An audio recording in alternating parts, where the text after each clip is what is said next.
Ok les gars, salut à tous.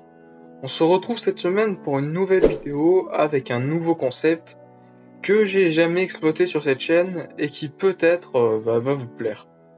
En tout cas, si vous avez des idées de concept en rapport avec Photoshop ou autre d'ailleurs, n'hésitez surtout pas à le dire en commentaire parce que là, c'est un peu la S niveau IP.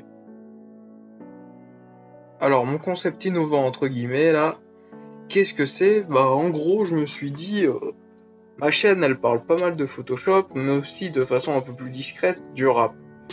Vous avez donc compris que c'est deux domaines qui m'intéressent plutôt, donc autant parler des deux, et je vais essayer d'exploiter les deux sur une seule vidéo, c'est ce qu'on va faire aujourd'hui. En gros, je vais venir faire une compo qui a un rapport avec un artiste, et en même temps de vous expliquer brièvement ce que je fais, je vais vous parler de cet artiste, vous le présenter brièvement, et essayer de raconter quelques anecdotes sympas, des trucs dans le genre, vous comprenez le principe je pense, et j'espère que vous allez kiffer. Donc pour ce premier épisode, je vais venir faire une compo sur Orelsan, mais aussi sur son pote Gringe, donc en gros sur leur groupe les Casseurs Flotteurs. Donc dans un premier temps, on peut commencer, allons sur Photoshop, et dans un premier temps, je vais venir détourer tous les persos. C'est la base de tous les photomontages de toute façon. Si vous avez jamais entendu parler de Gringe, c'est pas très surprenant, il est quand même plus discret et moins médiatisé, et il a fait un unique album solo qui se nomme Enfant Lune, mais qui a quand même été certifié disque d'or, donc un sacré succès pour un premier album.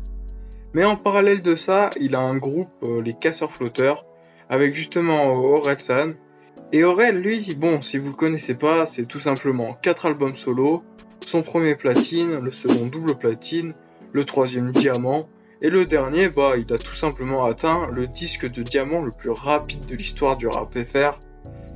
Donc ouais, c'est pas mal. Mais Orelsan, c'est aussi 14 titres certifiés or, 6 platines et 7 diamants. Donc ouais, il y a un petit palmarès. Alors maintenant, ce que je vais faire, je vais venir gommer vite fait les bords des persos pour les incruster, et ensuite je vais venir dupliquer le fond pour l'agrandir.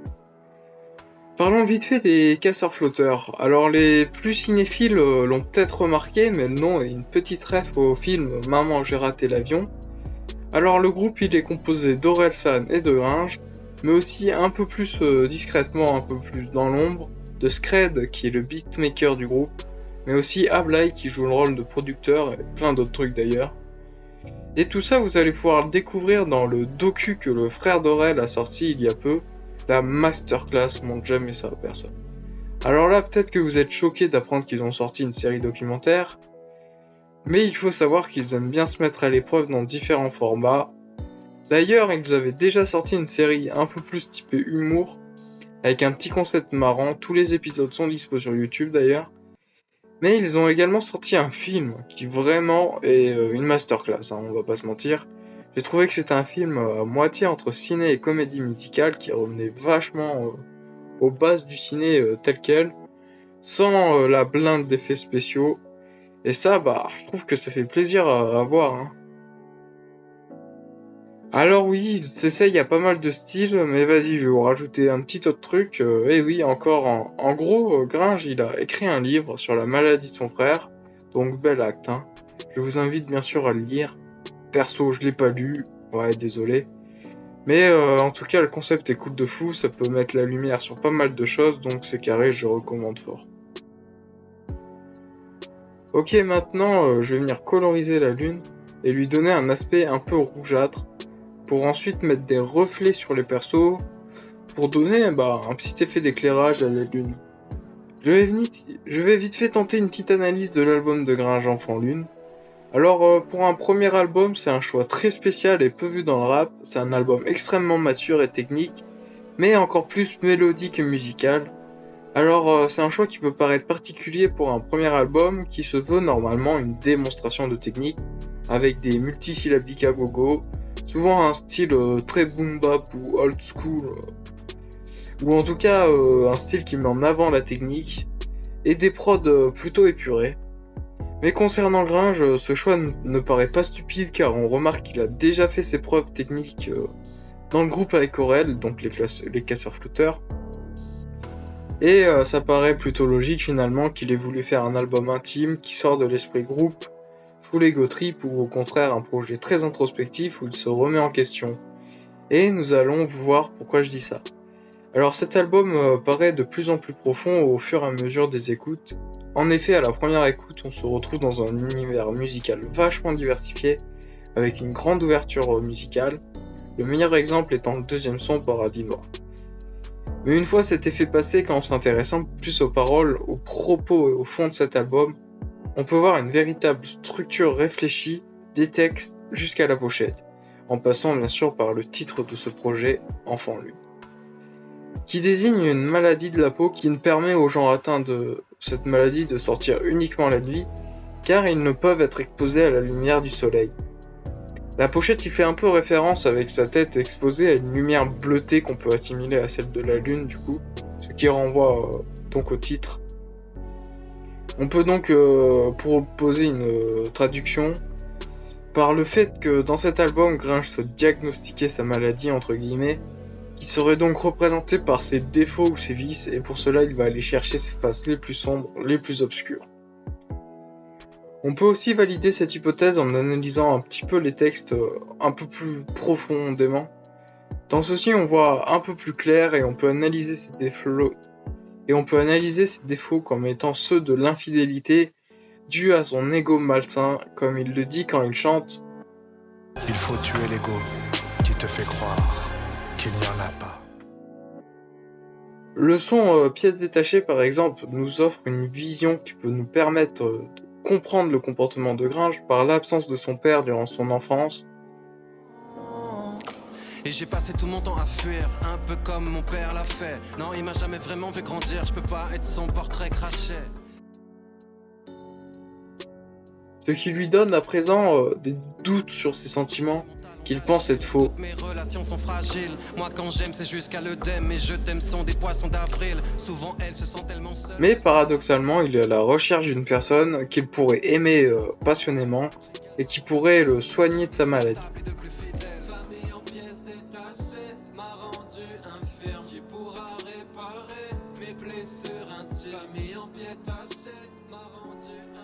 Et dans le futur de devenir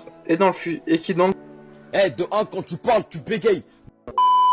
Le futur lui permettra de devenir un bon père.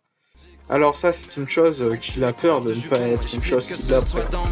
Pourquoi faire un enfant si je reproduis tes fautes? L'élever en me demandant qui des deux élève l'autre. J'ai pas besoin de... Allez, maintenant, nouvelle étape de cette compo, ça va être la création d'un effet de dispersion qui va permettre une belle incrustation et qui donnera un effet volant aux deux rappeurs. Pour ça, c'est plutôt simple, il faut un brush un petit brouillard. Et avec ce brush, on va venir gommer les bords des persos pour ensuite venir mettre quelques touches dans l'espace autour des sujets avec une couleur qui correspond à celle des persos pour rester un minimum cohérent. Alors maintenant qu'on a parlé du premier album de Gringe, on va passer au premier album d'Orelsan, comme ça il n'y a pas de jaloux.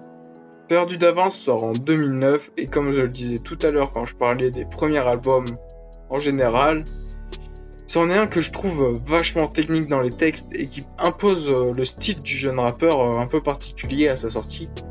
C'est plus un succès d'estime qu'un succès commercial.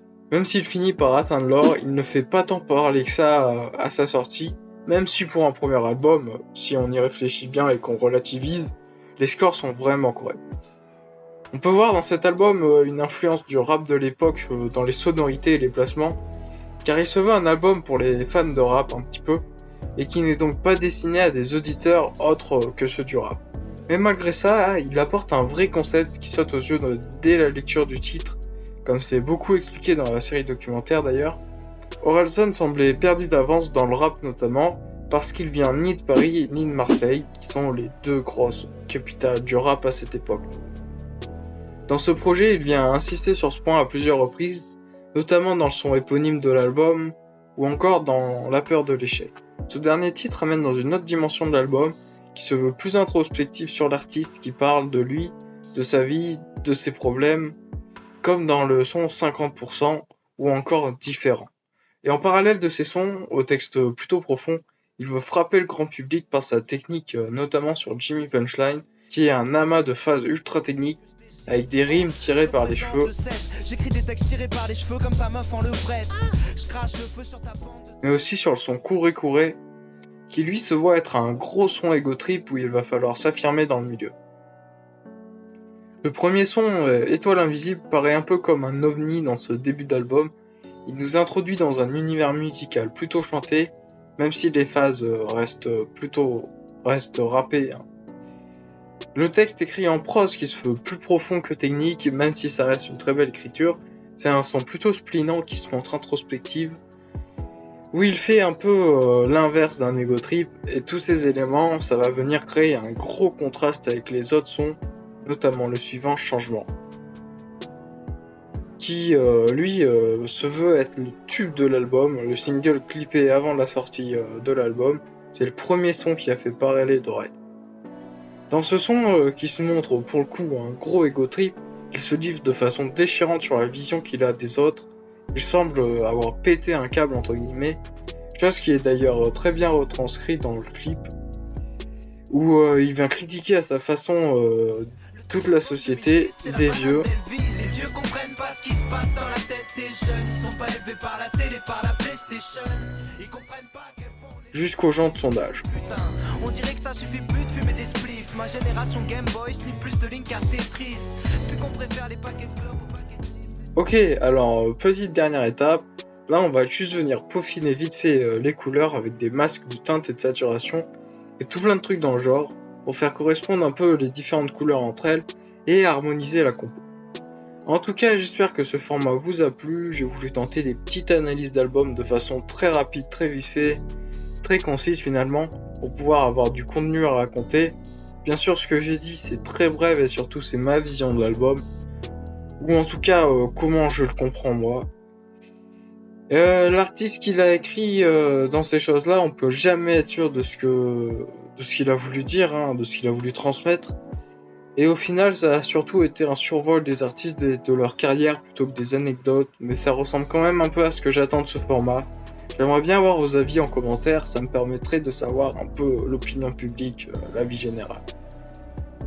Et en tout cas, je vous souhaite un bon abonnement. Et on se retrouve très vite à la prochaine. Ciao.